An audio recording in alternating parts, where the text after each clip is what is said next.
সবাই কেমন আছো? আমি তোমাদের বন্ধু ঋত্বিকা চলে এসেছি আবারও একটা নতুন এপিসোড নিয়ে। আশা করছি সবাই খুব ভালো আছো।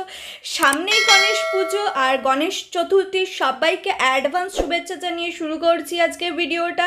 প্রথমেই আমি এখানে পলিমার ক্লে নিয়ে নিয়েছি, আর সেটা আমি যে কালার কম্বিনেশন করে বানাবো সেই কালারগুলোই আমি একদম চুজ করেছি। সেই অনুযায়ী আমি গণেশের যে বসার সিংহাসন সেটা আমি বানিয়ে নিয়েছি, এর ওপরেই আমি গণেশটা তৈরি করব। আর তার জন্য আমি প্রথমেই পাটা বানিয়ে নিচ্ছি। আমি একদম নিচের দিক থেকে পা থেকে শুরু করেছি, যাতে আমার শেপটা দিতে সুবিধা হয়। যে কোনো বড় ঠাকুর বা এই ধরনের আইডিয়াল বানাবার জন্য প্রথমে নিচ থেকে শুরু করে তারপর ফেসের দিকে যেতে হয়। যদি ফেসটা মোল্ডে তোমরা বানাতে চাও, একমাত্র সেক্ষেত্রেই ফেসটা আলাদা করে বানিয়ে নিয়ে তারপর বডির দিকে তোমরা কাজ করবে।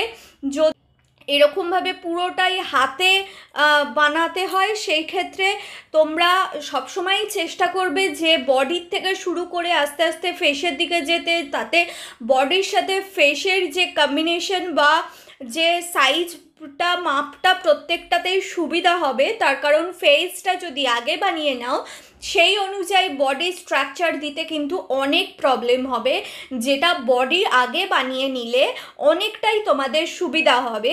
আমি প্রত্যেকটা কালার কম্বিনেশন অনুযায়ী আমি যেরকম চুজ করেছি সেই অনুযায়ী আমি ক্লেগুলো ব্যবহার করছি। তোমরা যে কালার কম্বিনেশন করতে চাইবে সেই ধরনেরই কালারগুলো চুজ করবে। এটা কিন্তু প্রপার রেড কালার নয়, এটা জাস্ট একটা গেরুয়া কালারের যে কম্বিনেশন, রেড আর অরেঞ্জের মিডিল যে কম্বিনেশন, সেই কম্বিনেশনের একটা ক্যামেরাতে কতটা রেড লাগছে বা কালারটা প্রপার আসছে কিনা আমি ঠিক বুঝতে পারছি না, কিন্তু এটা প্রপার রেড কালার আমি ব্যবহার করিনি। এরপর আমি পুরো কাজটা, জুয়েলারি ডিটেলিং সমস্ত কিছু আমি ধীরে ধীরে করে নিচ্ছি। এই পলিমার ক্লে আর্ট বানাবার জন্য একমাত্র যে ক্লে আর্টেরই টুলস থাকতে হবে এরকম কোনো ব্যাপার নয়। তোমরা ছোট ছোট যে জিনিসপত্রগুলো আমরা আশেপাশে রয়েছে, যেরকম ছুরি, তারপর পিন, সেফটি পিন, টুথপিক, যেরকম ছোট ছোট জিনিস, টুইজার, সব রকম জিনিস তোমরা এখানে ব্যবহার করতে পারো। আর হোমমেড যদি ক্লে টুলস তোমাদের প্রয়োজন হয়, তার লিঙ্ক আমি ডেসক্রিপশন বক্সে দিয়ে দেবো। আমার ভিডিওতে রয়েছে একদম ডিটেল ভিডিও, সেখান থেকে তোমরা চেক করে ক্লে আর্টের জন্য তোমরা বানিয়ে নিতে পারো।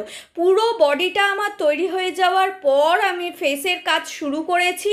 আর এখানে আমি পলিমার ক্লের সাথেই যে প্লাস্টিক টুলস আছে সেটা ব্যবহার করছি। তার সাথে কিন্তু আমার কাছে যে ছোট ছোট জিনিসপত্র রয়েছে, যেরকম তোমরা দেখতেই পাচ্ছ যে আমি তুলি দিয়ে যে যে স্ট্রাকচার সেটা দেওয়ার চেষ্টা করছি। পুরো কাজটা আমি কিন্তু খুব ডিটেলিংগুলো ধীরে ধীরে করেছি। আমি পুরো ভিডিওটা হয়তো একবারে অনেকটা বড় হয়ে যাবে বলে আমি ছোট্ট করে তোমাদের সাথে শেয়ার করছি, কিন্তু এর মধ্যে অনেক ডিটেলিং ভিডিও আছে। পুরো ডিটেলস দিতে গেলে অনেক বড় হয়ে যাবে।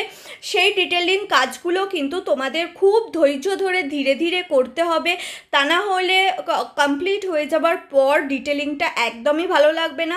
আর ডিটেলিংটা সামনে থেকে যদি না ভালো লাগে তাহলে একদমই তোমাদের বানিয়েও স্যাটিসফ্যাকশন আসবে না। সাথে তোমাদের মনে হবে আমি তোমাদেরকে ভুল ইনফরমেশন দিয়েছি। আমি ছোট্ট একটা ভিডিওর মধ্যে দিয়ে তোমাদের জাস্ট একটা আইডিয়া দেওয়ার জন্য ডিটেলসটা শেয়ার করছি। বাকি ডিটেলিংগুলো আমি নিজের মতন করে করেছি। সেই ডিটেলিংগুলো তোমরা খুব ধীরে সুস্থে নিজেদের যেরকম টুলস অ্যাভেলেবেল আছে নিজেদের কাছে সেইভাবেই করতে পারো। এরপর আমি গণেশের যে পুরো ফেসটা কমপ্লিট করে নিচ্ছি। আর তোমরা অবশ্যই এই ভিডিওটা ভালো লাগলে শেয়ার করে দিও, সাথে কমেন্ট করে জানিও কেমন লেগেছে। আর সামনেই যেহেতু গণেশ পুজো, তাই জন্য তোমরা এরকমভাবে একটা গণেশ অবশ্যই বানাতে পারো নিজেদের জন্য, কাউকে গিফট দেওয়ার পারপাসে, যে কোনো কিছুর ক্ষেত্রে একটা কিউট ছোট্ট গনু তোমরা বানাতেই পারো। কতটা সুন্দর দেখতে লাগবে তোমরা কমপ্লিট কমপ্লিট হওয়ার পর নিজেরাই বুঝতে পারবে। ভিডিওটা ভালো লেগে থাকলে অবশ্যই চ্যানেলটা সাবস্ক্রাইব করে পাশে বেল আইকনটা প্রেস করে দিও, যাতে আমি কোনো ভিডিও আপলোড করা মাত্র সবার আগে তার নোটিফিকেশন তোমরা পেয়ে যেতে পারো। আর এমন অনেক বন্ধু আছো যারা আমার ভিডিও দেখো কিন্তু না কোনো কমেন্ট করো, না লাইক করো, তাতে আমার যে হার্ডওয়ার্ক সেটা আমি ঠিক বুঝতে পারি না তোমাদের পছন্দ হয়েছে কি না। যদি কোনো ভিডিও সম্পর্কে তোমাদের কোনো ইনফরমেশন থাকে সেটাও তোমরা আমাকে শেয়ার করতে পারো, যাতে আমি আরও নতুন নতুন তোমাদের সাথে ভিডিও শেয়ার করতে পারি আর তোমাদেরকে আনন্দ দিতে পারি।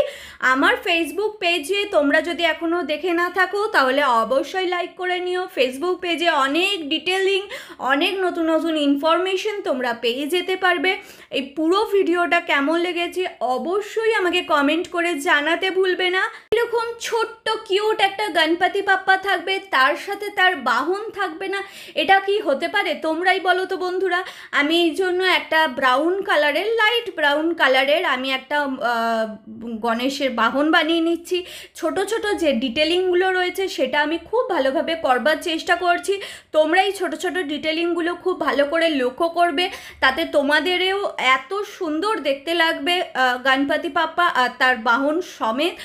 আর তার সাথে তোমাদের যদি কোনো প্রবলেম হয়ে থাকে তোমরা আমাকে কমেন্টে বা ফেসবুক বা ইনস্টাগ্রামে কমেন্ট করে জানিও। আমি অবশ্যই তোমাদের সাথে সাহায্য করার চেষ্টা করব, কমিউনিকেট করার চেষ্টা করব। এর সাথে আমি একটা হোয়াইট কালারের মোদকও বানিয়েছি, তোমরা দেখতেই পাচ্ছ গণপতির সাথে, সেটারও ভিডিও আমি তোমাদের সাথে পরবর্তীকালে শেয়ার করে দেবো। তোমরা সবাই খুব ভালো থেকো, এনজয় করো গণেশ পুজোতে। সবাইকে হ্যাপি গণেশ চতুর্থী, অনেক শুভেচ্ছা। দেখা হবে পরবর্তী ভিডিওতে। Have a good luck.